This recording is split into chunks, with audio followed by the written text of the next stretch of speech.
Welcome, future masters. Please leave a like, it'll help a lot. So what's the problem? King to h6. Well, the thing that comes to mind should be obvious to everyone. And that is, look, man, we're down a knight and a bishop against the queen. That's not fair. It means we're losing hardcore unless we can checkmate this guy. So this has got to be a checkmate problem. So the first thing that you look at, or at least I looked at, maybe you're different. Maybe you're the next Bobby Fischer. I don't know. I looked at knight f5 check. Now you can't really go and play knight checks and takes his rook and win this endgame. If 3 pawns and a queen are going to destroy rook and bishop. Don't even look at this and go anything else. This is not an endgame win. We're going to checkmate this guy or lose. So the thing is, knight check is no good. He's got king to g6. And then if we check him, f6, and now he's got all kinds of escape routes. The turtle is trying to get behind the shell of his pawns. No thanks, we cannot allow that to happen. So as we sit here, the best ceiling move I can find for him, obviously knight g8 is no good, rook takes free knight. The best ceiling in move I could find for him was rook to d6 check. Cuts off the 6th rank completely. Now, he only has one move, and my rule says if he's only got one move when you're trying to corner this king, you're probably winning. Spoiler alert, we are winning. But you don't know that yet. You got to figure this out. I don't know that yet. I'm proposing that rook d6 check is winning in my brain. Took me a minute and 35 seconds, so I had to think about it. So check here. What's he got? King h5, easy move. Okay. Now, he also has stuff like he can play rook g6 or also f6. These don't matter. Let's look at them one at a time. Rook d6, f6. Well, rook takes pawn check. It doesn't affect anything. We're just trying to cut off the 6th rank. Again, so if we check him on d6, and if he goes, let's look at the easiest one. Say he doesn't move anything except his king. Rook checks. King h5, the only move. All right, that doesn't block it. Then we're like, well, dude, you're messed up because bishop checks here.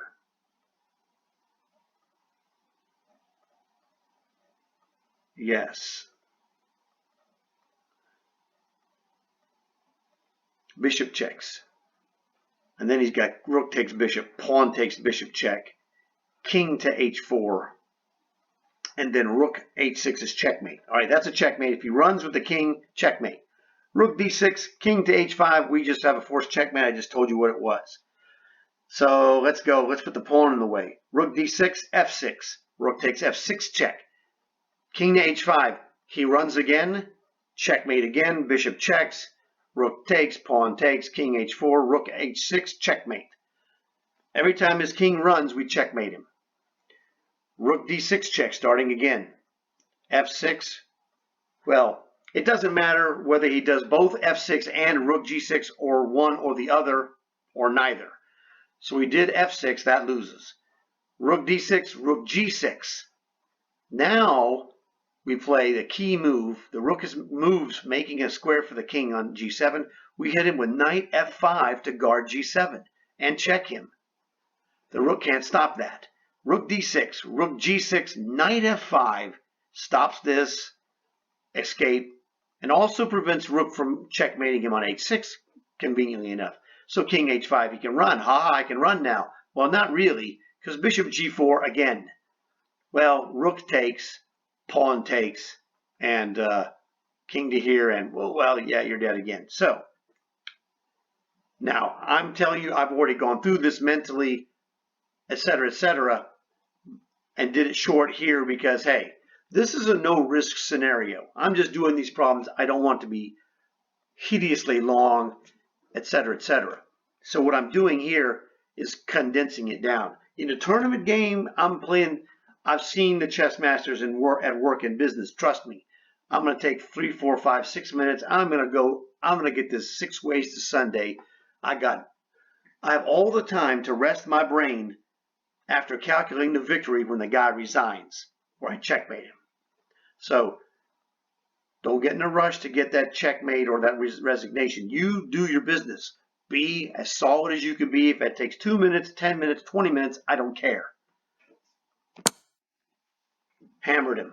F6. Told you we're going to take it. Now, he opens the square to escape. We close the square. Knight F5 check. King H5. Well, hammer time. Bishop to G4. And now that's actually checkmate. Except he can play rook takes. And then we play pawn takes rook. That's an actual checkmate. So this is the thing. In tournaments, you play a combination like this. I'm not lying to you or exaggerating when I've seen chess masters sitting there at a board like this. And we're looking at this, my dad and I, and there was other guys that we know at these tournaments as well. We're looking at these literally early 80s. So it's 40 years ago. We're looking at this going, what's this guy doing? You know, we're looking at it. And then we leave the tournament room to go into the hotel or the next room, the hallway of the hotel or the next room. And what is this? What's going on here? You know, blah, blah, blah, blah, blah. And sometimes we're going, okay. And it was really funny. It's like Monty Python. You go as a group, you shuffle together, which other place you talk about it, you come back, shuffle, very funny stuff.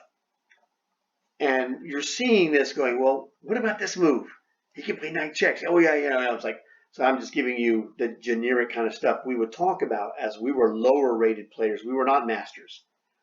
Okay. And so we would see these masters, and then we'd see the guy play the move, and he'd play this move. And you go, that's not the move I thought of. Our group goes and shuffles to the other room. What was that? Oh, and then finally we'd figure this out, right? But it takes us much longer. We're not master players. We were, you know, anywhere 15, 1600 and up. I was still going up the ranks, okay? And I knew some other guys there, and my father knew them. So, you know, it was a fun thing. It was like a club indirectly. So you play the rook to D6, like, oh, what does this move do? And it's like, and then the guy would play the move. You're like, oh, okay, well, he's just not going to take that. So some of these are obvious moves and some are not obvious moves. And then it was like, okay, rook to G6. And it's like, oh, man, he can't take the knight. Knight takes rook. That's terrible. Pawn takes knight, you know, and you got the queen, you're winning. Yeah, and when you see this kind of position, and then it's like, this is now we get it. Like, that move is stupid, and then it's like, oh. And then at this point, when you have two masters playing each other, at this point, the guy playing the black pieces is like, he resides, his hand comes up, it's like they shake hands, it's like, yeah, he knows.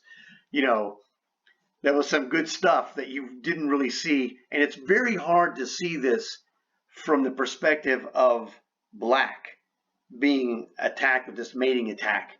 This is very difficult to see, and when the guy playing white sees this, he's like, okay, I'm onto something, okay? And it's a little bit easier. It's because the white player, the player of the white pieces is the dog chasing the bone, okay? And the guy playing black is like he's trying to hide the bone from the dog.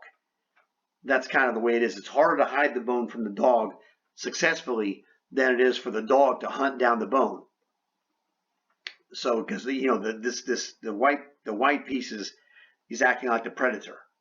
So that's what's going on here. You'd see this and like, oh, you check it. Well, why did it happen? And then they would show, you know, the idiots like us. We were the idiots, right? They would show us. Now they didn't say that, but it's just that's the funny way to put it. So we're the group of the guys, the handful watching him, and they would show watching the guy show, and it's like, oh yeah, dude, that was awesome. So this is the thing that you see in tournaments.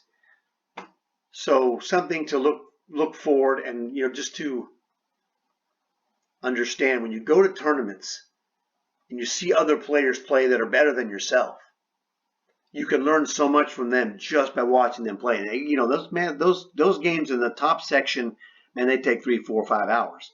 So you got to really, you know, the trick is don't just sit there watching them. Play your game. You get to a slow part, you know, the guy's thinking, well, get up. I would get up, walk around. I would look at other games. Kind of just refreshes your mind. You're like, oh, look at this. I see this. And you see this other guy, and you see these guys, and they're playing this. You know, there's always going to be one game that kind of stands out. Like, man, this is just like a really close game, and that's the kind of thing. So hopefully this will help you out. Tremendous stuff. As you can see, I kicked butt on this today, and checkmated this guy, which was awesome.